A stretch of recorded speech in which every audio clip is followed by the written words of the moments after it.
95.1 FM, The Joe Miller Show. And it looks like we got the General on the line, General Vallely. I'm going to go ahead and move directly over there. We only have a few minutes left. General, I guess we got our times crossed a little bit on the time zone. Welcome to the show.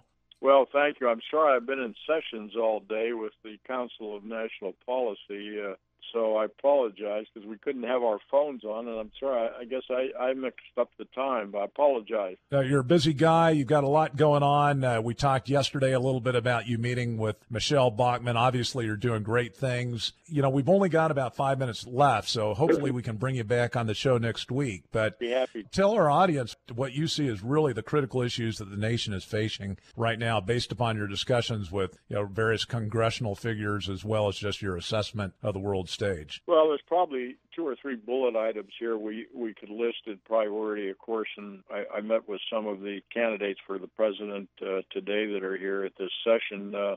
Ted Cruz, for example, one of the representatives is here, as well as Scott Walker.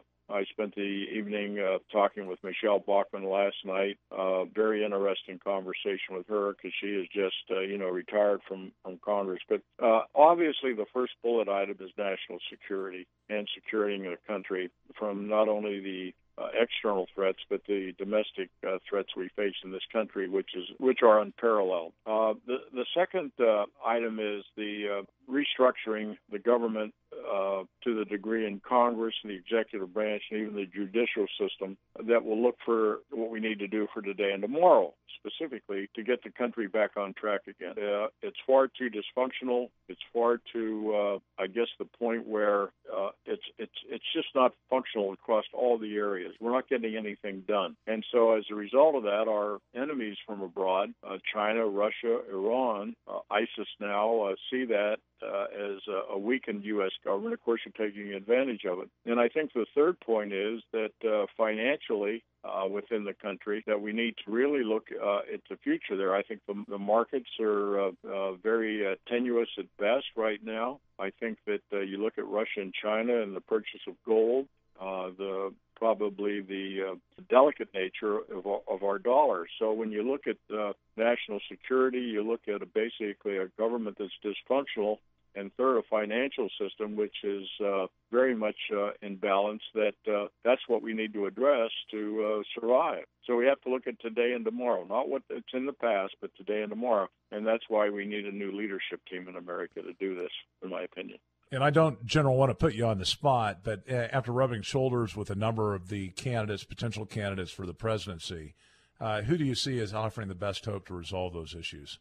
Well, we had a great talk last night by Carly Fiorino, and she may be running, but I like Scott Walker a lot. I like his charisma. I like his approach. I like his steadfastness. And I think by getting behind 1 or 2 strong horses on the conservative side is what we need to do. The progressive Democrats back one horse, it seems, and they go with that horse in the race. And we don't need 8 to 10 candidates running on the Republican ticket, but we need to get back at 1 or 2, and we don't need all these debates anymore. The American people just are so unimpressed with all these debates that the Republican National Committee wants to set up. So I would say, America, let's think about who we want. I want somebody young, aggressive, that can think for himself like Scott Walker, and maybe it's time to put a good woman vice presidential candidate. I think Ben Carson would be a good vice presidential candidate. But you look at Joni Ernst, you look at Carly Fiorino, very talented in the corporate world. So we have choices out there.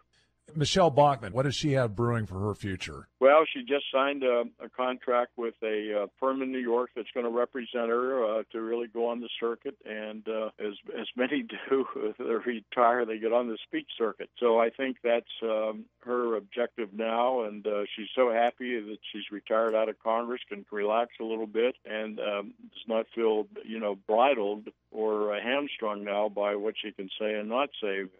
So I think she's very happy, and I think she'll be a very positive force in the future here as to what she says. She's very bright and very knowledgeable, especially about the Middle East. We had a long talk last night for about a half hour on Israel and ISIS and what we need to do as far as the strategy against these threats. Yeah, and of course the Obama administration has done nothing but compromise our interests there. and create a scenario that really is pretty tenuous. I think it's a very dangerous situation where we're allowing Iran to apparently get nuclear weapons. Obviously, Israel's not going to sit back and let that go. General, I'd love to have you back. I hope we can work that out in the coming days. Appreciate everything that you're doing for the cause of liberty. Keep up the good work. Thank you very much. Glad to happy to do it. We'll be back with you Monday, 2 o'clock. Another great lineup next week.